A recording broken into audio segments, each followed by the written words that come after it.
Good morning, guys. I didn't intend on posting that video originally, but I really wanted to show you what was real, what is true, that I'm not sure that there is any solution for rape or that you will ever heal all the way.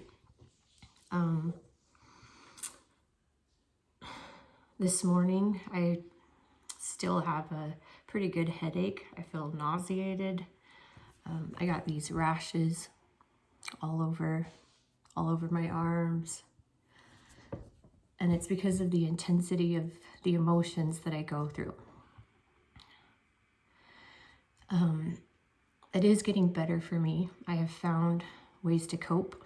I've found medicines that help me to release or process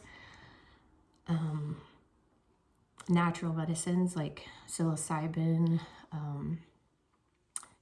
and iboga has been really helpful for me in moving forward. I've also found a lot of success with ketamine. But the problem is that these experiences, they're so traumatic that they stick with you. They stay in your tissues. I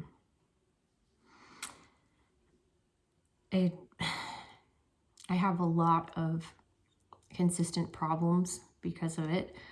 I get constant urinary tract infections, bladder infections, constant pain throughout my body, lots of hip problems because that's where the rape was centered. The PTSD causes me to be in hyper alert all the time, which causes adrenal fatigue, autoimmune diseases. It got to the point where I was shaking so bad that I couldn't do normal tasks like painting my nails or holding up a mirror to see the back of my hair. I couldn't do it because I was shaking so much.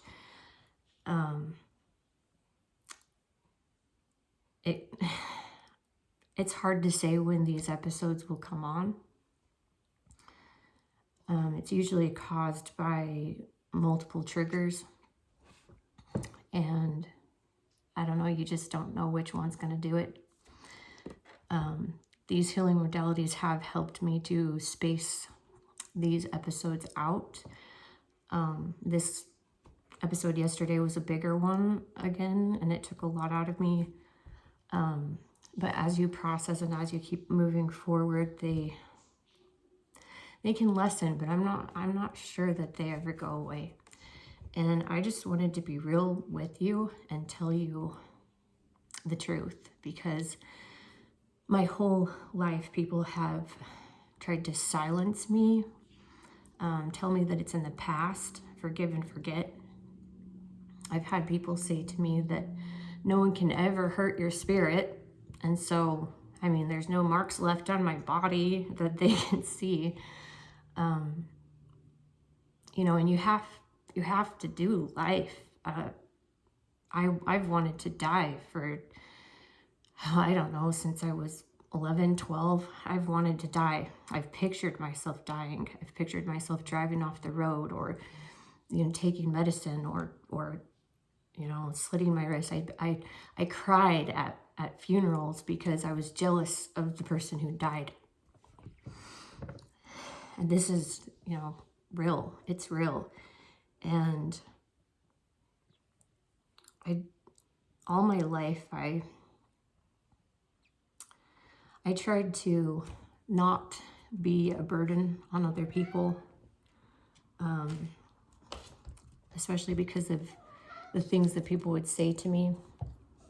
I grew up with a narcissistic mom who would tell me that her experience was worse than mine.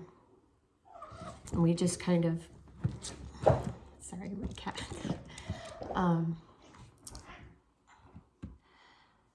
I don't know. There's a lot of expectation of showing up answering text messages.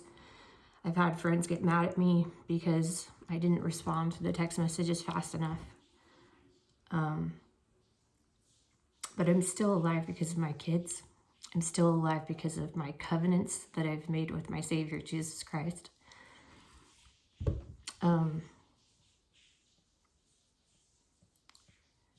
Sexual abuse and rape is real, guys. It's a big thing. It causes a PTSD that's kind of like war veterans. It lasts for a really long time.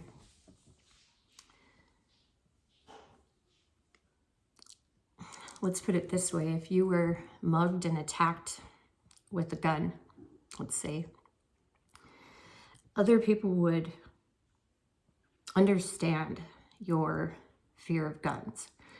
Even if the person who was holding the gun was a cop and was trying to protect you, you might have PTSD come up. You might have fear.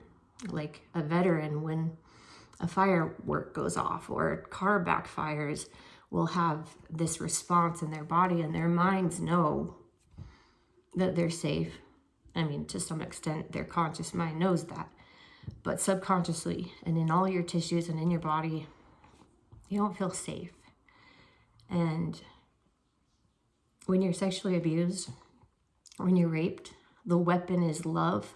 The weapon is touch. You no longer have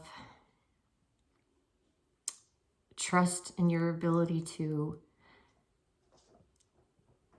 give and receive love. I have fear of my own husband and his penis. I mean, still, I'm getting better, but it's still hard. I still have nausea when we try to be intimate. It's, taken away this beautiful part of myself. It's actually separated me because there's this, the sexual identity that I have split from because it was bad and scary. And at this time, I'm, trying to merge that back and reclaim my sexuality. But this is what rape does to people. This is what sexual abuse does to people. It's real. It's painful. It's embarrassing.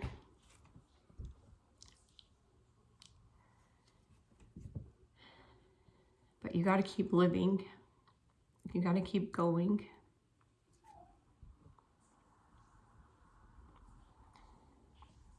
Suicide isn't the answer.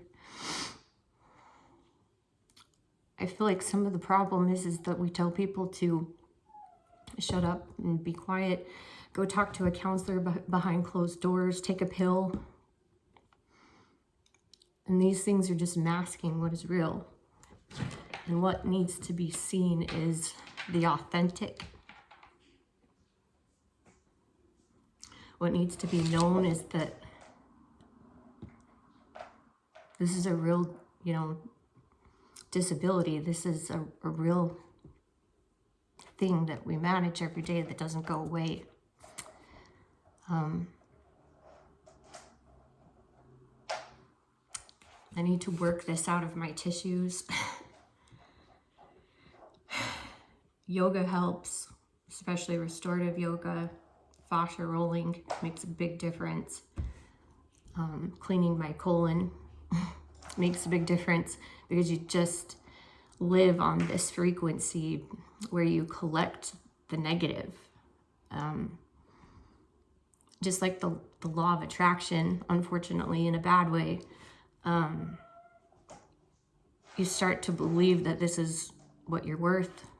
These things start to repeat like it did for me. I had multiple abusers, multiple bullies who tried to silence me. And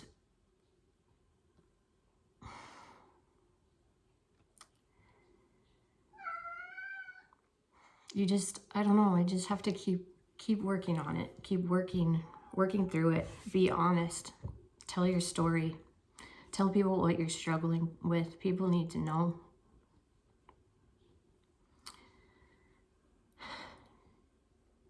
My heart goes out to you. I love you, and I want you to know that you're not alone.